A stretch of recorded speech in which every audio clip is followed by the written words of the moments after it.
My name is Frank Adotipapo, popularly known as Wondhakid. I'm an esports athlete and I'm young and fabulous.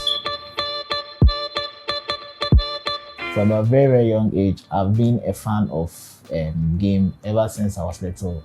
I think I've owned all the games coming up, Game Boy, Nintendo, PSP, all of those stuff. And I'm very, very big into sports as well. Most of the games I play are mostly sports based. So I think that's what got me into gaming. So my earliest memory was Taligana with day, going to the game center and then spending most of my lunch money on gaming.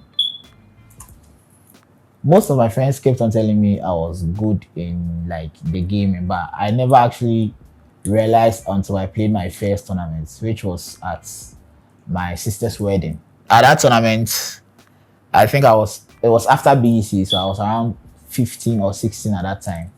And I played in the tournament. I got to the final. I got beat in the final, but after that tournament, I realized I could hang with the big boys. After the tournament at my sister's wedding, a friend of ours came there. His name was Ray, and he told me that, oh, he's seen my game and then he thinks I can compete in major tournaments. So after that, it was like a week after, there was a tournament which happened at Osu for Playbox.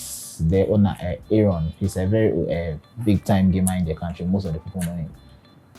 I played in that tournament, and that was my first competitive tournament. And I actually did well. I got to the semi-final, so that's what transitioned me into playing like the esports like competitively. There are lots of challenges in the esports community, like let me say esports in general in Ghana, because one, a lot of people think that playing video games is like just a hobby or a waste of time or things like that. So there's always that stigma. And then also there's this issue we've been complaining about all the time. It's latency issues. There are no servers to play a lot of the games we do play here in Ghana. So when you're playing a game, you're always at a disadvantage because the person playing outside will have a better latency than you, and then all of those stuff. Most of the challenges that we face as a whole, and I think most of my fellow esports athletes face,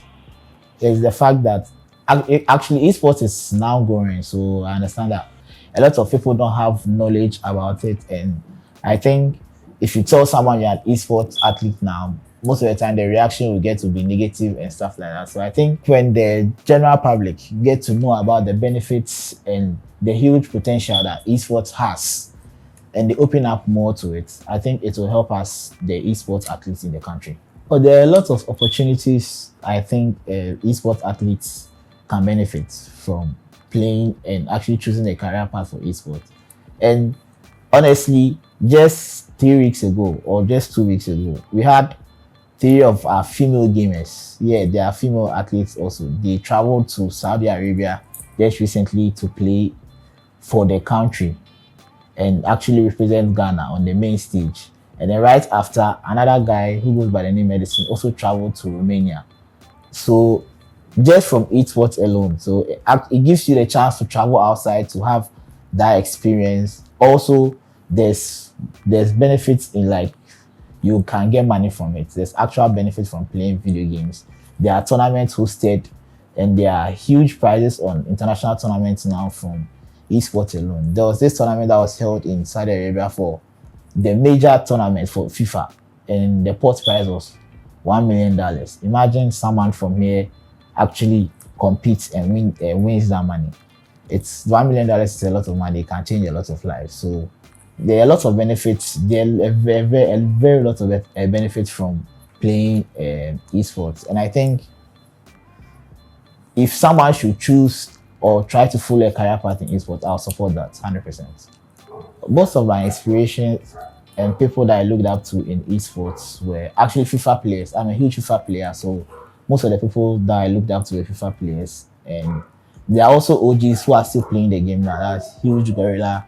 He's a UK-based FIFA player. There is Vinch, who's a FIFA player. Boras Legend, who's very, very active in the FIFA scene up until now. So he's someone that I look up to very much. And then there are also people in Ghana. Kobne Usi Mensah.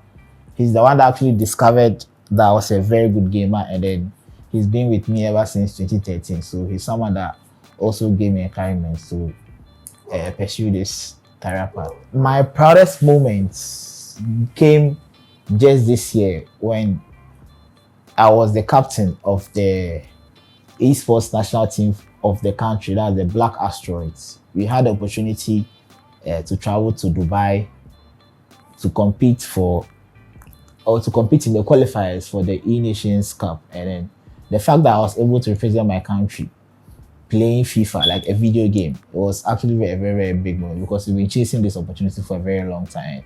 It's finally happening. GFA is on board, which is a very good thing for esports going forward. And just representing my country on the main stage was a proud moment for me. It works both ways. I mean, when you're looking at that, being part of a team, you have more people to train with. Like you have the people to give you motivation. Like being in a team benefits in a way because you always know you have people who are who got your back. People who got your back in the gaming scene, and then also there are also benefits to playing solo. I mean, when you're playing solo, you have control over everything you do. But in a team, there can be restrictions in that manner. But if you're in a more structured space, you will have the more opportunity to grow rather than playing solo. And I don't think when you play solo, you learn from your mistakes. But being in a team, I mean, you have people who point out your mistakes and then you can learn and work from it. So I think being in a team is more beneficial. So having fans, it's actually a nice thing because yeah, not sometimes I can be roaming through the streets. I was in Legon. I completed like 2 years ago. You can be there. Someone comes up to you, Charlie, you be the Wondhakid, this and that. So it's actually a nice having fans around and people knowing that people support you in what you are doing. And also, normally I communicate with my fans and interact normally with them on Twitter because at Wondhakid, that's WONDHAKID. You can follow me on Twitter. I'm active there. Me and my fans interact a lot. We go over what has been going on in the esports scene, and then yeah, it's always fun. Balancing your academic pursuit with your gaming career is actually not that difficult. You just have to set a principle and then follow it. I mean, I mostly play games on weekends, Fridays to Saturdays, Fridays to Sundays. I don't play game all the time. I mean, if you have exams, you know you have to study for the exams. So you don't have to have exams and then be playing game and then be messing about. So I think to balance those two, it all depends on the principle you set for yourself. And then you structure everything in a way that you know that, yes, this structure is going to help me pursue both my esports career and also be beneficial in school. For the local tournaments, I've participated in a lot of tournaments. I started way back in 2013 and it's been 10 years now. So for the local tournament, if I say I should start naming them, it will be forever. It's not forever here. So, but the international tournament, I've been to Ivory Coast. The first international tournament I participated in was ESWC. That was the Electronic Sports World Cup. It was held in France back in 2016, and the experience was bad. Then last me Basa that one there. But it was my first time traveling. It was my first time like playing on the world stage, and that was a learning experience. The next time I traveled was to Cote d'Ivoire to participate in Feja. That was also a major esports event that happens in Ivory Coast. And I also been to Nigeria to participate in a tournament there. And then talking about the Black Asteroids, we were in Dubai just last year and this year to represent the national team on the main stage. The experience in Dubai was great, but we were not able to qualify. And I would say it's just this is the first time that we've been able to actually participate and have a chance against the others in the world. Let me put it like that. So I feel like from this we can learn. But when we went there, it was a 2v2 tournament. It's the E Nations Tournament Cup, and They have the 1v1 version and the 2v2. So we always went in a team of three, and then you play against other nations. We went there 3 times. The first time we gathered, I think, 3 points out of like 15, which was bad. And the next time we went there, we gathered 11 points out of 15. It was good. And then on the third time, I think we gathered 2 points. So from those 3 travels, I can say it was a learning curve, and I think we can better ourselves. And the new scene or the new year is coming for esports. So I believe that if you put in maximum efforts and then train well, we can compete with the others on the same level. Esports in Africa, it's actually growing at a very, very rapid pace, believe it or not. There are a lot of tournaments happening here in other countries in Africa, and I think it's come a very long way from being in the game center and then playing with your fellow friends for maybe in a tournament format to now being on the world stage playing the same game, competing for a even bigger prize. I think it's come from far. Talking about the tournament in Feja, in Cote d'Ivoire, Feja, that's a very huge tournament. That saw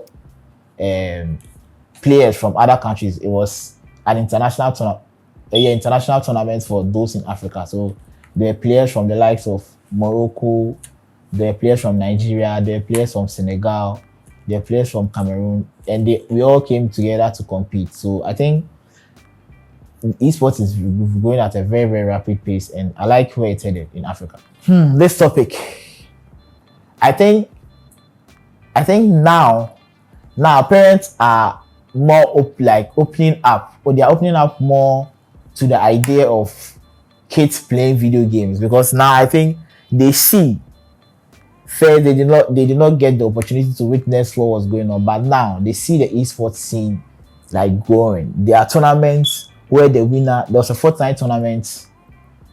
I've forgotten the year, but it was recent, and the winner of the tournament got $3 million. $3 million for winning a tournament, a video game tournament. So if someone could do that, your son can also do that. Your daughter could also do that. So I really think that parents should rethink, and then even if you are not able to compete, there are content creators out there. There are people who sit and play game. That's their whole job. They sit down, look into a TV and play game for hours, and then they actually get money from it. They have sponsors. There are names of Ninja, who's a very, very huge gamer. There's a whole lot. I could mention a lot of them, but if I start, I wouldn't be able to stop now. And those guys are earning a lot of money from playing video games. So I really do think parents should rethink, and if the people watching should follow the structure of knowing how to balance out gaming from your daily life. I mean, you don't have to game all the time. If you could balance that with your daily life, if you could balance that with school and follow that structure very well, I think it will help esports to grow. You'll be part of the people who help esports grow. For the upcoming gamers, if you are a gamer, now is actually the very, very good time for you to actually take esports as a career path, because when we started, we chased the people to actually like help esports grow. We've been chasing this for a very, very long time, and the breakthrough came just last year. So if you're an upcoming gamer, I think you guys even have it easy. And playing for a national team is not only an honor, they pay as well.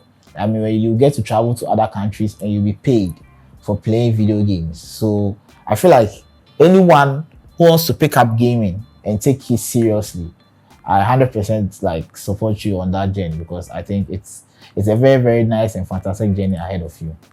My aspirations, honestly, now my main goal is, now that Ghana is taking part in more international tournaments, my main goal is to help the gamers out there now to reach their full potential. I really want to see Ghana win a major tournament when it comes to the global scene. And me, the game I play and love most is FIFA. So I believe if Ghana, I could take Ghana or not even taking Ghana myself, not participating myself.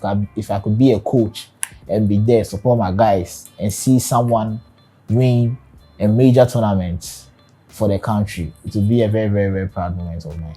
When it comes to gaming, it's a very, very large pool out there. There are lots of people in the world, and a lot of people play games. So if you come into gaming, I think it's a process.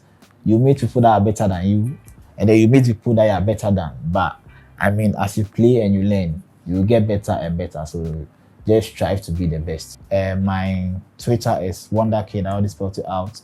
Wondhakid. That's my Twitter. You can get me on Instagram on Ni Kpapo. That's ni._Kpapo KPAKPO. That's where I'm most active.